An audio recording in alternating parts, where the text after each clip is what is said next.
ఆస్తి లేని, అంతస్తుల మేడలో ఉండే స్తోమత లేని ఒక మామూలు దిగువ మధ్యతరగతి ఇంటి పిల్లలు. గంటలు గంటలు బస్ స్టాప్లో డీలా పడుతూ, సీట్ దొరకక బస్సులో ఇంటి వరకు వేలాడుతూ, మరునాడు కాలేజీకి వెళ్ళనని మారం చేయని చదువని, కాలేజీలో ఎందరు ఆకతాయిలు ఏడిపిస్తున్నా, వెంటపడి విసిగిస్తున్నా, కయ్యానికి కాలు దువ్వని, కనీసం ఓ మాట కూడా మాట్లాడని సహనశీలి.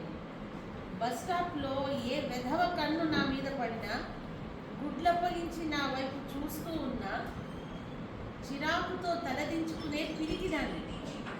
వాడి మునివేళ్లు నా వైపు చొచ్చుకు వస్తున్నా, కళ్ళల్లో నీళ్లు తప్ప నిప్పులు రగిలించలేని అసమర్థురాలిని. వాడి ఆవులింత కూడా సింహ గర్జనయి ప్రతిధ్వనిస్తున్నా, చేయూత కోసం చరవాణిపై నా వేళ్లు నాట్యం చేస్తున్నా, మాట్లాడడానికి ఒక్కరూ లేని ఏకాకి. వాడి పాదాలు నన్ను అనుసరిస్తున్నా, వెన్ను తట్టే తోడు లేక భయంలో పరుగులు తీసే అమాయకపు జింక పిల్లలు. అంత జరిగినా, ఎంత బాధ కలిగినా, తల్లిదండ్రుల ముందు నిజం దాచే నమ్మక ద్రోహిని. చిరునవ్వుతో ఇల్లు చేరే స్త్రీమూర్తిని. రేయి వరకు కన్నీళ్లకు ఆనకట్ట కట్టి దుప్పట్లో వాటిని నిశ్శబ్దంగా పొంగించే గొప్ప కళాకారిణి.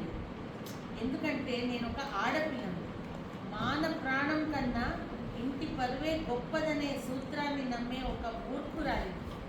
లోపుల కూతలకు లొంగి ఉండే